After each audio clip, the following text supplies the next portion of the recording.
Well, I'm so glad that you're here today, and we're going to do some things. And yes, I'll keep you in suspense for a while the ladders are here. But I want to start today with a little bit of a test for you, and hope I don't get my blood pressure up. So we're going to review some things real quick. So let's look at this first thing. Now, slide. Next one. All right, so what is that? Stop sign. And that means what? You're supposed to stop. Unless you're in a hurry in Corpus Christi and you just go right through it. Do we know how long you have to legally stop? Okay, yeah, okay. Now you know what a stop sign is, so look at the next sign. What is that? In Corpus, that's a stop sign. That's one of the things that was my biggest adjustment moving here. You go down to SPID and you go on the frontage road and they got all the yield signs and people just stop when nobody's coming. I'm like, what in the world are we doing?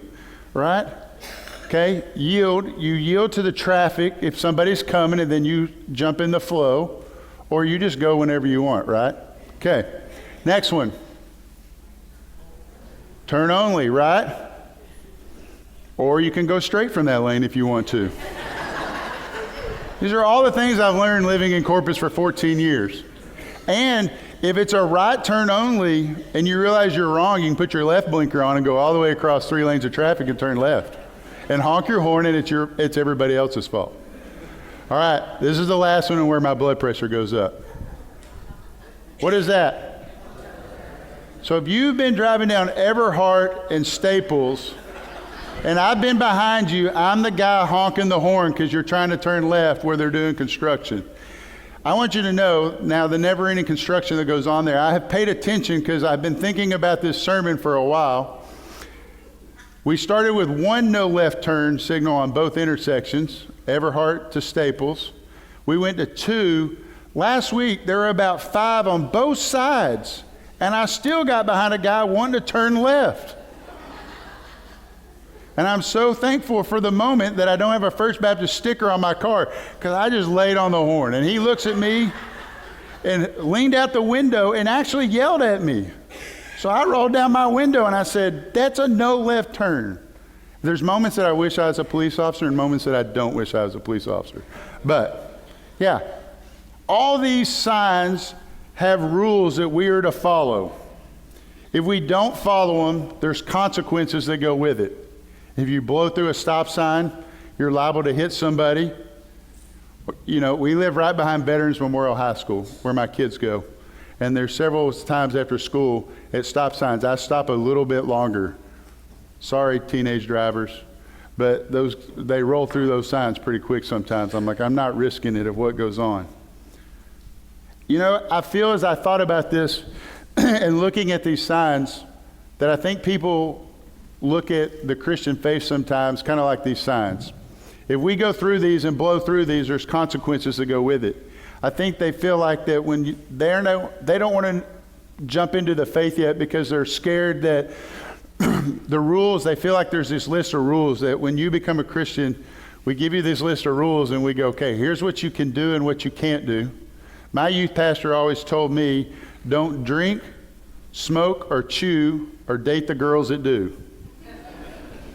But we feel like we got these rules, and if we mess up, God's waiting, but they're next to us to slap us on the wrist and tell us you've done wrong.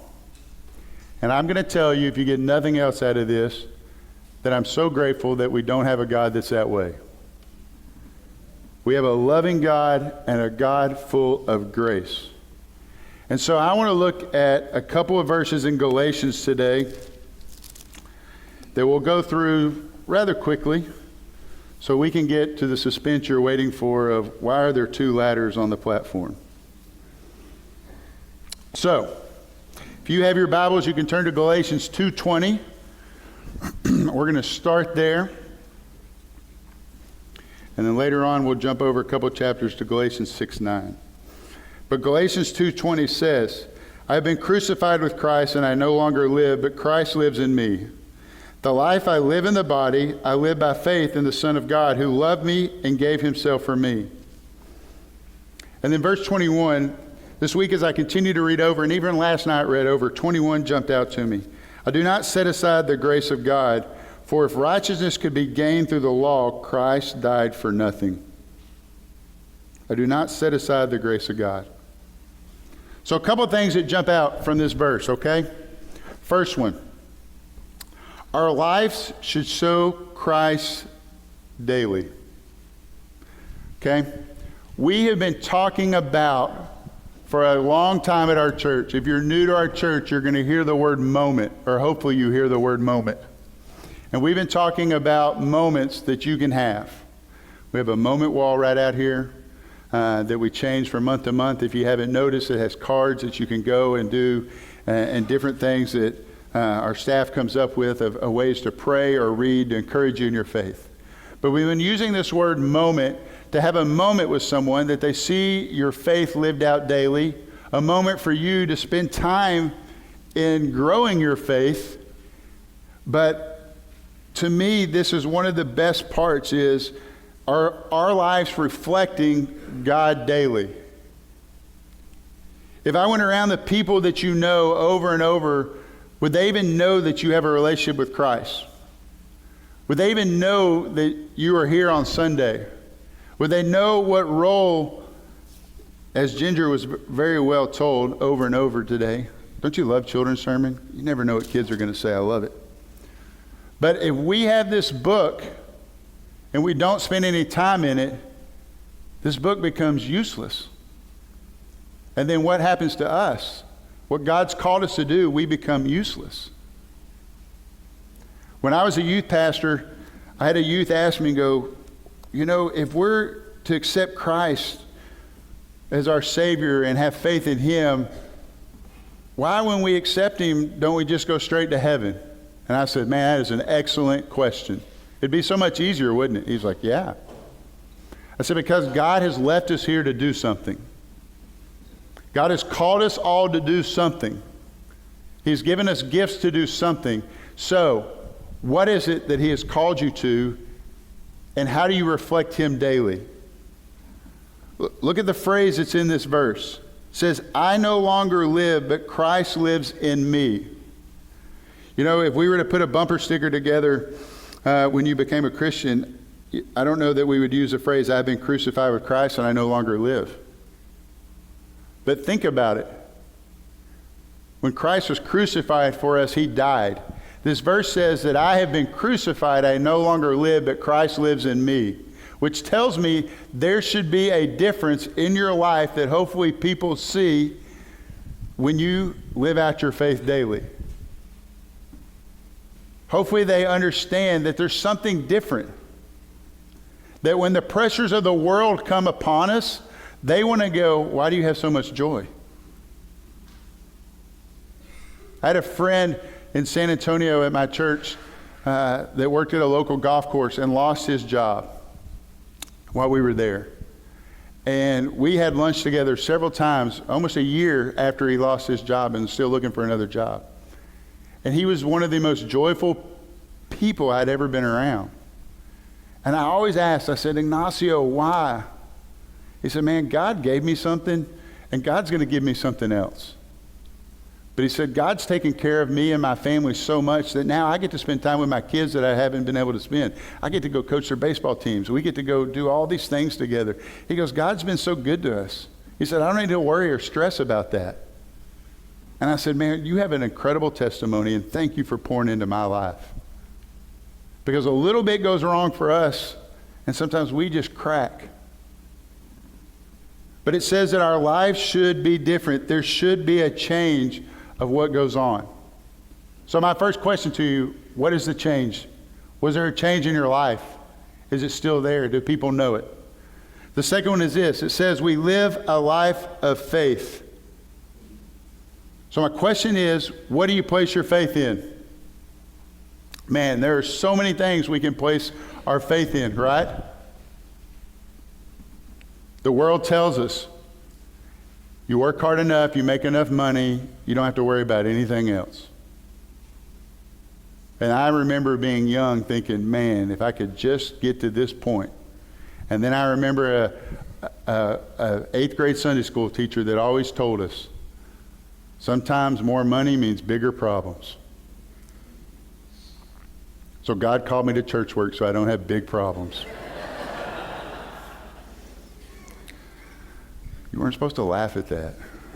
I'm just joking. But what do we place our faith in? The verse says that we have faith in the Son of God. You all demonstrated faith already this morning. You sat down in those pews and not one of you investigated to make sure they were screwed to the floor, that everything was put together. I actually remember a Sunday over here, maybe the row right in front of Janet, somebody was leaning on the edge of the pew and it came loose and fell in the middle of the service. And I thought, man, there was a great testimony of faith. Y'all didn't check it. Now y'all are going to start checking those when y'all come in. Don't pull them off, please. But you got in your car and you drove here. You had faith that one, your car was going to get you here, and you had faith in the other people, as we've already talked about the signs of the road. You put faith into it. You put your faith in God. It says, the life I live in the body, I live by faith in the Son of God. That we have this faith that we know what He did for us, and we know He's going to take care of us. There's times in our lives that we feel like, God, you're not there. And it's not that He's not there, it's we're wandered away on our own. So where is your faith? What have you placed your faith in? And then the third one is this. Christ died for us because of His love. It says that, who loved me and gave Himself for me. I've always been a big proponent that love is the most overused word in the English vocabulary. So I looked up in the dictionary this week the definitions of love. And here we go. There's a noun and a verb. This is not an English class because my family will tell you you will fail if I'm teaching you English. But noun, the number one definition is an intense feeling of deep affection. The second is a great interest and pleasure in something. So, they give sentences for both, or little phrases. The first one, a deep affection. Babies feel parents with feelings of love. Or a spouse will tell each other that I love you. A great interest and pleasure in something. His love for football. Then the verb says the same thing. Feel deep affection for someone. He loved his sister dearly. Or like and enjoy very much. I just love dancing. Now those are different, right? This past week, on Friday, I celebrated 27 years of marriage. I think I beat the odds that everybody thought at our wedding. Yes. So don't let Mindy in on any secrets, okay? But if I tell Mindy that I love her, I'm showing affection to her. If I turn around right after that and she says, what do you want to go for dinner? And I say, man, I love tacos. Those aren't the same, but we like to use them in the same here. God says He died, this verse says that Christ died for us because of His love. And I'm going to tell you these definitions. It is a love bigger than all of these. It is a love that He sacrificed. I have said over and over, I never understood the love that God did for us until my kids were born. Because I sat in a hospital room and held each one of them and thought, I will do anything for you. To the point, if I have to give my life to protect you, I will. And I understood what God did for me on the cross. Guys, He didn't die for nothing. He died for you because He loved you. Don't ever forget that He loved you and He did something for you and He gave something for you. So, I have a way to demonstrate this, the moment you've all been waiting for. This is a moment, I didn't put it over here, Lloyd, because I don't want to fall on the organ if this goes wrong. If this goes wrong, we're going to go viral. So, and I stole this. This is one of those things that as you're killing time late at night scrolling Facebook, I saw a pastor that did this, and I thought, man, that is incredible. I love the illustration, and I'm going to do that one day. And I think it's a God thing, because the next week Brian goes, hey, I'm going to be out of town this weekend. Could you preach? I go, got it. And I didn't tell anybody that it was. I told Mindy what I was going to do, and she said it was a bad idea, and I thought, it gives me more confidence in it. So we have 2 ladders, okay? We can all agree that a step it leads to a destination. Every step we take leads to a destination of some sort. First sermon I ever preached was on doubting Thomas.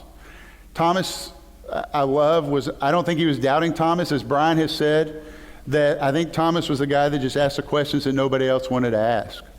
Came to his head, he didn't have a filter, he just said it. But I read a quote as I prepared for that sermon that said, doubt is 1 foot lifted in the air. You have to decide if it's going to go forward or backwards. That doubt leads us to questions, which then should lead us to look for the answers and leads us forward. And so a step leads to a destination. So we talked about you can't live as yourself, that you have to die to yourself. So this ladder over here is going to represent the world. The things of the world, okay? This one is going to represent the things of God, okay? So we have our ladder, and we like to climb our ladder and do things, whatever it is, on the weekends. We may go out on the weekend and do things that we don't want anybody really to know about. We may post things on our social media. And we're not going to post everything because we don't want everyone to know what's going on in our life as we chase the things of the world. So we stand there and we look. As we said earlier, as I said, we think that the more money we have, the better we are. We chase those things. The things of the world become our driving point. These become our identity. You know, there used to be a bumper sticker when I was growing up that said, he with the most toys wins. And then the good Christian culture put out the next bumper sticker that said, he with the most toys still dies. But this becomes our identity, and our back is to, because we don't want the people over here to see what we're doing. And so we become consumed in trying to climb the ladder of success, of what the world claims as success. And then we go to church on Sundays or Wednesdays, and we go to worship, and our faith begins to grow. The pastor I saw this said, you take sermon notes. You move like 3 rings up the ladder. But we take sermon notes, and God begins to do great things in our life. We go on a mission trip. We get involved in a small group Bible study at 10 a.m. We maybe during the week find a group that we can plug in and do a Bible study with. And we're growing in our faith, and God is doing incredible things in our life and using us. As point 1 said, people begin to see our faith, and they want to know, what is it? And you begin to share your faith with others. But then the world comes back to us. You get something at work, and you get a text message for someone that texts you something that may be slightly inappropriate. Or an email from a buddy at work. And you're like, I probably shouldn't look at that, or I shouldn't, and I'm going to forward it to somebody else. And we do, and we step back over here, and we leave our faith behind, and we leave our witness behind. And you begin to feel that you begin burdened and tied down. But then guess what? Man, you get the email during the week of, there's a prayer request, or there's an event at the church, or that sermon clip comes up online and you're reading it and looking and going, man, that's really good. That's a great point that Brian made, or that our Bible study teacher made this week. And you begin to come back in our faith. But what ends up happening is we go back and forth, and we get stuck in this thing that we don't know what to do. And we end up becoming like this. We're trying to live our life like this.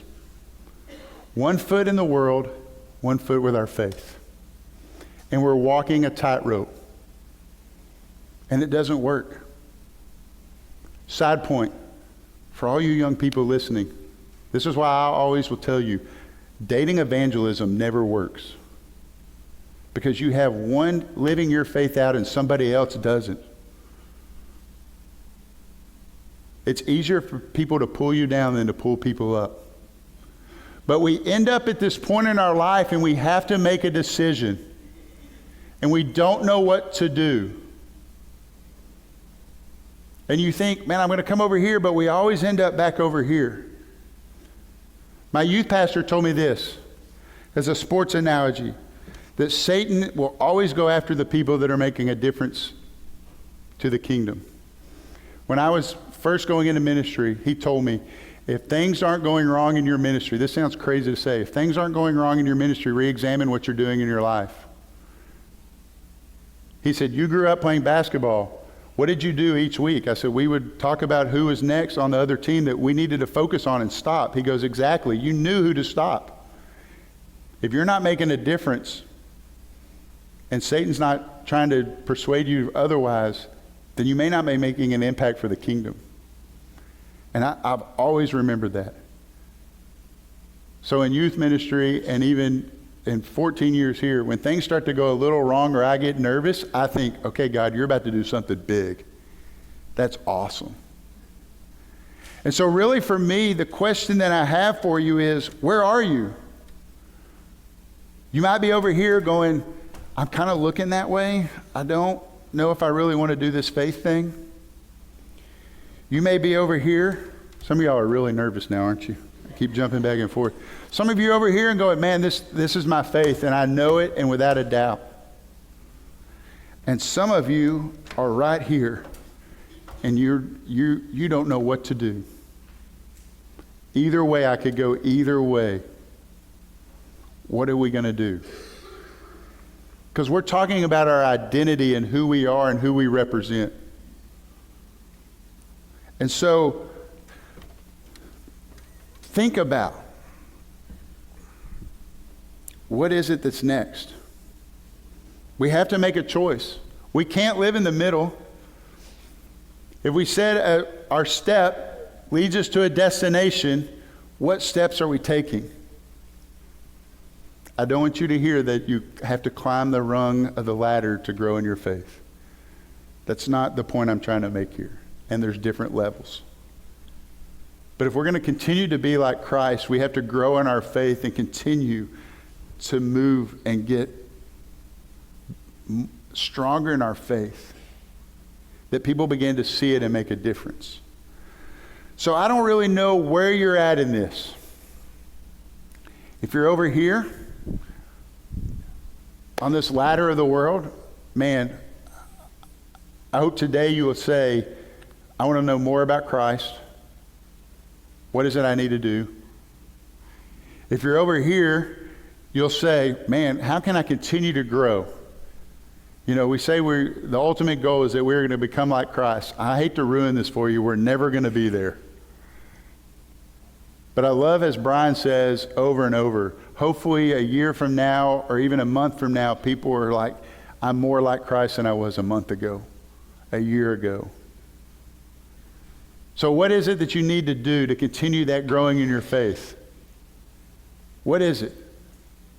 What is a moment you need to have? Spending time in the Word, getting plugged in, serve the church, lead a Bible study, find some friends maybe during the week and go, hey, can we start our own Bible study?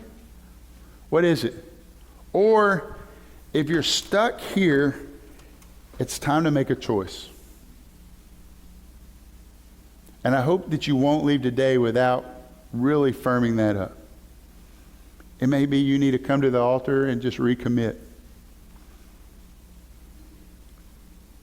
Our goal, as it said, is to live like Him. Galatians 6:9. I was at a conference earlier this year, and a guy got up and shared this verse of the devotion. Man, it hit me right between the eyes. It says, let us not become weary in doing good, for at the proper time we will reap a harvest if we do not give up.